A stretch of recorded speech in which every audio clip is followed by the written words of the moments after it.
Alright, so in this review we'll be talking about the sequel to The Final Empire, the second book in the Mistborn series, The Well of Ascension. So, this, in my opinion, is not Brandon Sanderson's best work, and I'm just going to put that out here.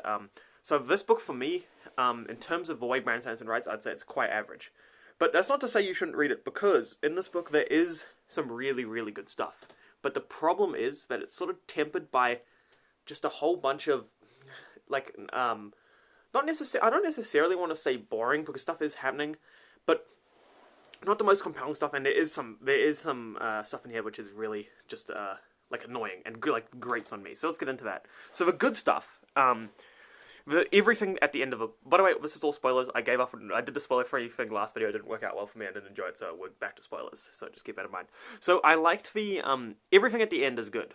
The Well of Ascension is really cool. The way that the whole idea of ruin, like tricking people, by changing text and stuff is really interesting. The idea of like the Mist Spirit trying to help, and fail, but it ends up not helping and stuff. It's really interesting, and I like the idea of this like subtle god like sort of fucking with you, and you're just trying to figure out like what's going on. I think that's a really interesting idea. And I also like the idea that Vin goes all the way to a Well of Ascension, thinks she's like giving up the power, and it's all good. It's like, not pranked. You've just released some shit. So yeah, everything at the end of a book is really cool. The political intrigue is not bad, but it all feels a little bit pointless, and I'll get into that. So we have, there's this like battle for, the political battle that is for who will be king, right? And you have Alan who set himself up as king, and then you have this, political intrigue of, people trying to take the throne from him and who will get it and can he get it back and stuff.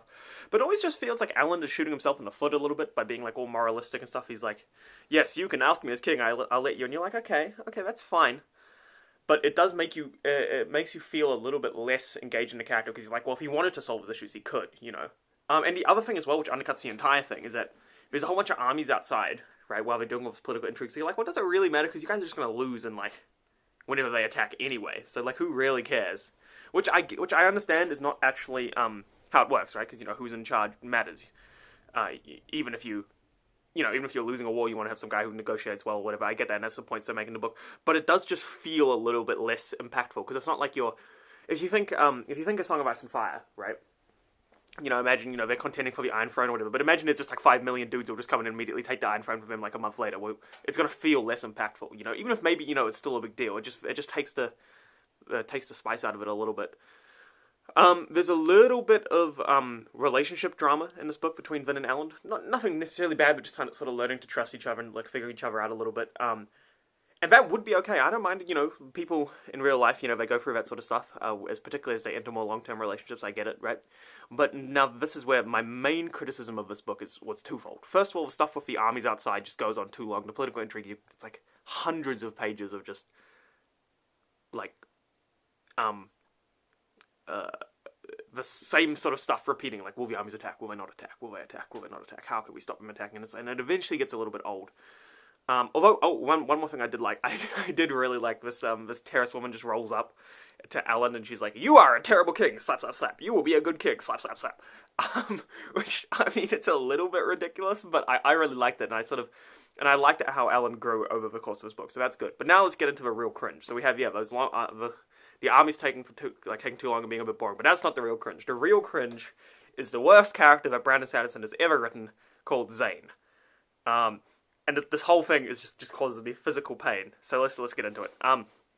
So Zane is this character who is like sort of insane, maybe not insane. He's kind of insane, And the thing is, you might be like, oh, this is interesting. I wonder if he's insane or not. But I don't actually care, because he's so obnoxious.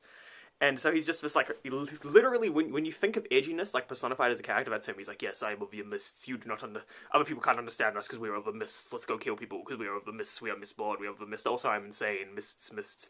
And you're like, okay, cool, bro. And then he spends, like, ages trying to, like, he's like, yes, I can't assassinate my dad because he's, he's my dad and I love him. But then he tries to assassinate his dad multiple times or whatever. And the whole thing is, and then you're like, oh, and then you get to the end, and it's like, oh, but it wasn't an assassination, it was like he was getting him addicted to stuff, big prank. Which, it's like, cool, I don't care about this guy, your reveal means nothing to me. And he's just so obnoxious, and, like, And I get it, like, he's insane, but that's not an excuse for just, like, like, you can't, like, I could just go right ahead right now, just write the shittiest character ever, and when you're like, but Michael, his character makes no sense, I'd be like, yeah, well, he's insane, so what do you want from me? It's like, well, yes, but that is kind of unsatisfying, like, you have to admit. So, yeah, not good, and then what's really annoying is he creates all this, like, shitty forced relationship drama with Alan and Vin, because he's like, he rolls up and he's like, yeah, yes, I am of the mists, he will never understand you, and it's like... This is just obnoxious. Any intelligent person would be like, yeah, well, cool, I don't want to be a Mist because you're fucking crazy and obnoxious and just want to go around killing people.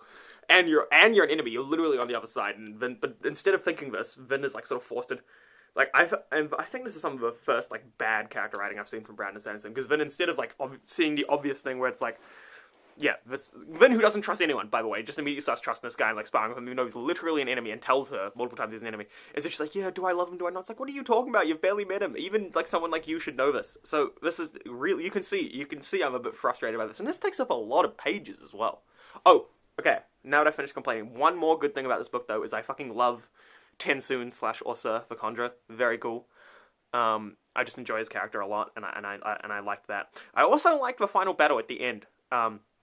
Like the battle for Luthadel, where like Sazed's fighting and stuff, and then like you sort of see some of the actual shit that happens in war. Because like we all think would be like massive chads, you know, running around like stabbing everyone. But basically, what would probably happen is what happens to Breeze, where like you'd just be like hiding in a corner, like, oh, I don't like this fucking sucks, because it does fucking suck, right? And so I really thought that was a really nice way of showing what it's actually like. And of course there are some people who step up, if you will, and who do fight or whatever, but a lot of people would just pull a Breeze and like fucking cry in a corner somewhere, because that's a pretty reasonable reaction to a bunch of like giant monsters coming to kill you.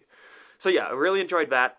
So okay, let's do a quick sum up. Imagine it's almost like this video is like sort of got a structure or something. Nah, surely not. So in the summary, the stuff we like is we like the Elland character arc with the terrorist woman coming to like fix him.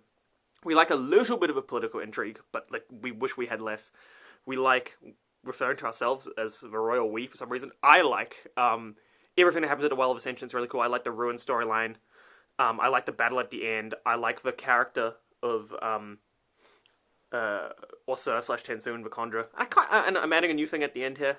Even though you're not supposed to do that in conclusions. I like Set as well as a character. He's really cool. So that's what we like. What we don't like is the fact that the political intrigue goes on for way too long, and that Zane is perhaps the worst character that Brandon Sanderson has ever written. So if you're reading the series, don't like stop reading the series because I've told you this book is trash, because it's not trash, but like just be aware, chug through it, because the next book, which we're going to review in like, I'm going to review in like a minute, for you it'll be a few days, if you're actually watching this, which no one does, so it's fine.